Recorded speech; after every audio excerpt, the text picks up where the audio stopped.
Good Monday morning. This is 106.1 KYVZ. Joe Vazuric visiting once again with Ag meteorologist Chris Schromick at Decision Weather Now, as well as WeatherValet. Chris, looks like a fairly warm week on tap for the tri-state area. Yeah, Joe, we're going to see a week where we're going to have much above normal temperatures for this time of year. We should generally be in those 70s, and we're going to be talking 80-degree temperatures and maybe even some low 90s. The other thing that's going to be with us this week is we probably do not see any rainfall until later in the week and more likely over the weekend and early next week when an upper level trough comes into the area from the west.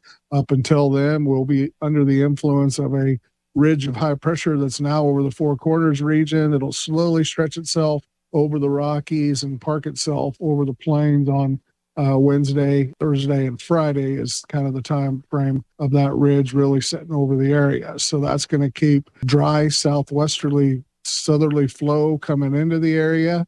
Dew points and relative humidities will be on the lower side, so we could have some elevated fire weather concerns, particularly out to the west in Colorado. And again, our high temperatures today, tomorrow, and Wednesday will be 85 today, 80 tomorrow, 85 back on Wednesday, and then Thursday, Friday going into those upper 80s and low 90s.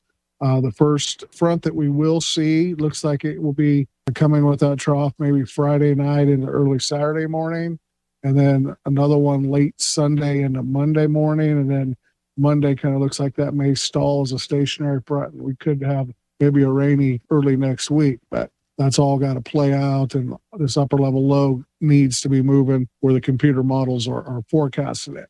Bad news is another dry week. We did pick up 10 points, quarter inch of moisture across northwest Kansas over the weekend, adding to the half inch to 3/4 of an inch last week. So we did get some rainfall, anywhere from a half inch to an inch across the area, but that's not enough to overcome the dryness that is out there. Our wheat is still deteriorating. We're still needing moisture to plant spring crops. And this week isn't going to help because of the breezy, warm, dry conditions that we'll be seeing underneath this ridge of high pressure. There is one cold front, but it's dry tomorrow morning where we could see the north winds gusting 35, 40 miles an hour as the front goes through. But again, it's dry and it won't really matter because there's no moisture to work with.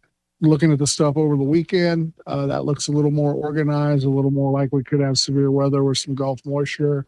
Temperatures will remain up there in the 80s. Lows will remain up there in the upper 40s, low 50s through the entire week and the weekend. So those are all indicating towards, having Gulf moisture and energy that comes over the Rockies that could produce showers, thunderstorms, and even a little bit of severe weather once we get to the weekend and early next week.